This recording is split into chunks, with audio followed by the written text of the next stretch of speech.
Hello, good morning students. बेटे कल हम लोगों ने ये लेसन थोड़ा स्टार्ट किया था, पर जो स्टूडेंट्स ने नहीं देखी पुरानी वीडियो में थोड़ा सा रिवाइज भी करवा देती हूँ कि 14 जुलाई 1789 में पेरिस की हालत बहुत ज़्यादा ख़राब थी। उसमें 7,000 लोग थे, वो इकट्ठे हो गए थे एक राजा के ख़िलाफ़। और राजा क्या ना है, बेस्टिल जेल नाम का एक उनकी जगह थी जहाँ पर लोगों को वो जेल के अंदर रखता था। लोगों में उसको लेकर के काफ़ी नफरत थी राजा के खिलाफ। और राजा का क्या हुआ था कि सारे के सारे लोग जो थे वो राजा के खिलाफ हो गए थे, क्योंकि राजा ने कुछ एक गलत डिसीजन ले लिए थे।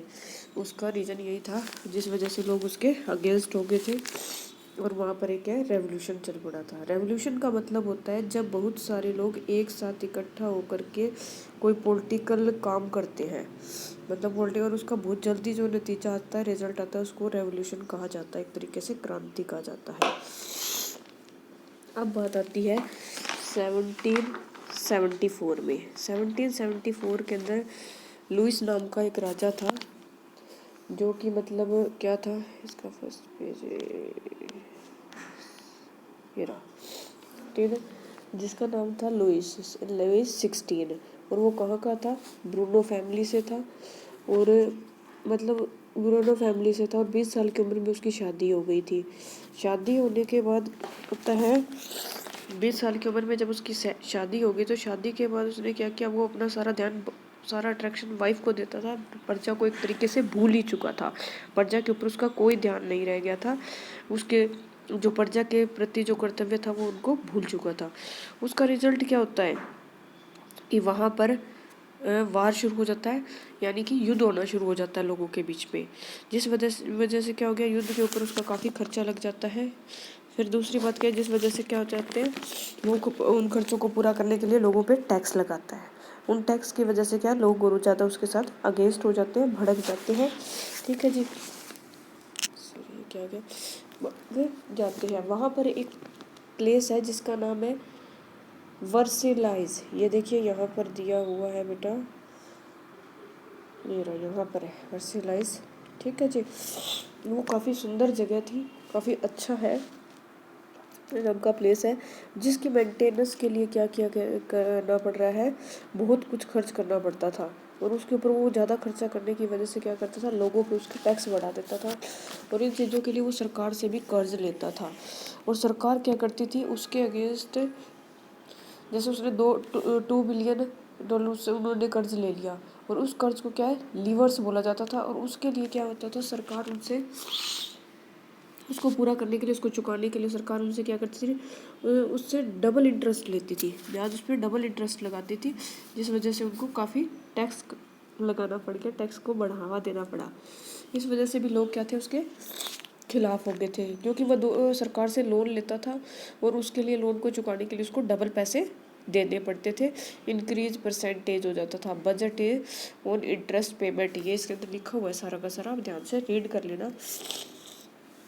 18वीं सेंचुरी के अंदर ये सब कुछ चीज़ें झेलनी पड़ती थी फ्रांस को। इसके बाद में क्या हो रहा है कि 1789 के अंदर, ये सर इससे पहले 1789 से पहले क्या हुआ है, यानी आते आते 1789 के पास का पहले आपको सारा बता दिया कि फ्रांस इससे पहले कैसा था, क्या था उसके अंदर, और उससे पहले और क्या क्या था ये और बताते हैं, आपके साथ डिस्कस करते हैं बेटा। कि 90% पॉपुलेशन थी फ्रांस की वहाँ पे, कितनी थी, 90% पॉपुलेशन थी फ्रांस की। और 90% में से क्या था, 60% जो लोग थे ना, वो उनमें से क्या थे, फर्स्ट तो ये ले रखा स्लैर्जी थे, फिर दूसरा सेकंड में नोबिलिटी थे, थर्ड के अंदर क्या आते थे, बड़े बड़े बिजनेसमैन, मर्चेंट्स, कोर्ट ऑफिशियल, इस तरह के आते थे, पेजेंट्स एंड टेस्ट। लास्ट में क्या आ जाते थे, जो लेबरर थे, सर्वेंट थे, वर्क करने वाले थे, जिनको हर टाइम दबाया जाता था, हर बात पे दबा के रखा जाता था उन लोगों को। ठीक है जी, तो जो थर्ड नंबर पे जो इस तरह के, जो फर्स्ट नंबर पे थे ना, स्लैर्जी क्या करते थे, इन लोगों से काम लेते थे, अपना काम करवाते थे, 24 घंटे से काम करवाते थे, और उनको पैसा बिल्कुल नहीं देते थे। और जो भी ये पैदा करते थे, अपने किसान वगैरह होते थे, अनाज पैदा करते थे, वो भी लगभग सारा का सारा ये लोग इनसे ले लेते थे, और वो खुद ले जाते थे। ये दोनों के दोनों। फिर इसके बाद क्या होता था, इस तरीके से ये सारा का सारा यहाँ पे राइट है, पढ़ लेना ये सारा कुछ। नेक्स्ट, इस तरह के जो उनके ऊपर टैक्स लगते थे और उनके ऊपर टैक्स भी लगाए जाते थे, टैक्स का क्या नाम दिया था, थीस। थीस टैक्स का नाम है, ये रहा यहाँ पे, ठीक। टैक्स का नाम था जो उन पर सबसे ज़्यादा मात्रा में लगाया जाता था। और ये डायरेक्ट टैक्स भी होता था, जिसको क्या किया जाता था, टेलाई कहा जाता था, वो भी यहाँ पे नाम है, टेलाई। ये एमसीक्यूज में आपके क्वेश्चन आ सकते हैं इस तरह के का टैक्स होता था। इसके बाद में क्या है, जनता को देखते हुए ये लोग इतने परेशान हो गए थे कि इन्होंने क्या कर दिया, टैक्स के खिलाफ अपनी आवाज़ उठानी शुरू कर दी। लेकिन उससे पहले क्या है, स्ट्रगल हुआ था, स्ट्रगल ऑफ सर्वाइव। ये देखिए, ये पॉइंट आ जाता है, स्ट्रगल ऑफ सर्वाइव। अच्छा, इसके अंदर क्या था कि पॉपुलेशन जो थी ना फ्रांस की, वो 23 मिलियन से जो 1715 के अंदर थी, वो 28 मिलियन हो गई थी 1789 तक। This lead to a rapid increase in the demand for the food grain. उनके अंदर क्या हो गई थी, जब जनता बढ़ी है, लोग बढ़े हैं, तो इसका मतलब क्या हुआ है, खाना भी बढ़ना चाहिए, लोगों की खाने की डिमांड भी तो बढ़ेगी, ठीक है जी। तो उसको लेकर के क्या हो गया, खाने की प्रॉब्लम शुरू हो गई। Majority rose rapidly, most worker were employed as labourer in workshop.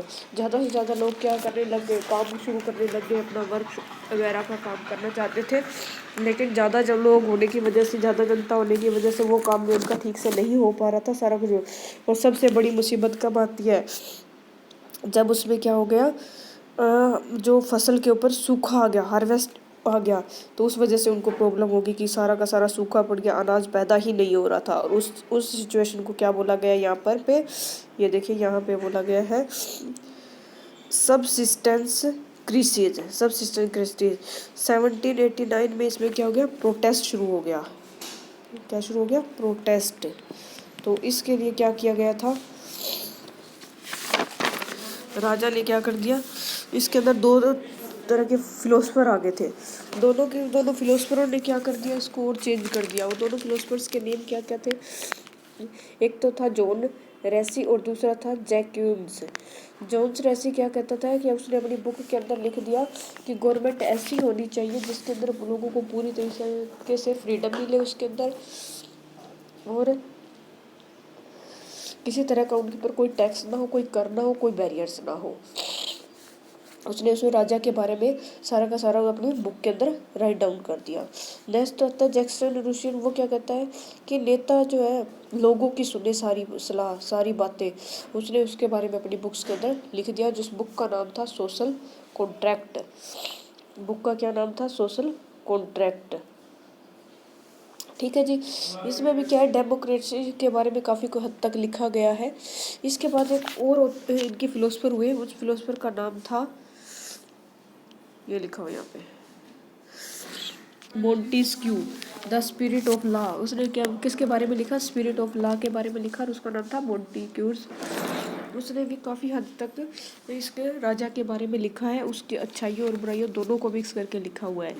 इसके बारे में आगे हम डीपली भी पढ़ सकते हैं। इसमें देखिए यहाँ पे लिखा हुआ है, the idea of these philosophers were discussed intensely in saloons and coffee house and spread among people through books and newspapers। इसके अंदर सारी की सारी चीज़ों के अंदर इसके बारे में उसने छापना शुरू कर दिया। These are frequently read, उनको जल्दी से जल्दी पढ़ा जाए ताकि उसके बारे में पता चल जाए कि लुईस 16 है वो क्या प्लान कर रहा है, किस तरीके से इतने टैक्स जो है वो पे कर रहा है और क्यों कर रहा है, ठीक है। नेक्स्ट पॉइंट के अंदर हम पढ़ेंगे बेटा the outbreak of the revolution, वो नेक्स्ट वीडियो के अंदर डिस्कस करेंगे, ठीक है जी। Thank you and have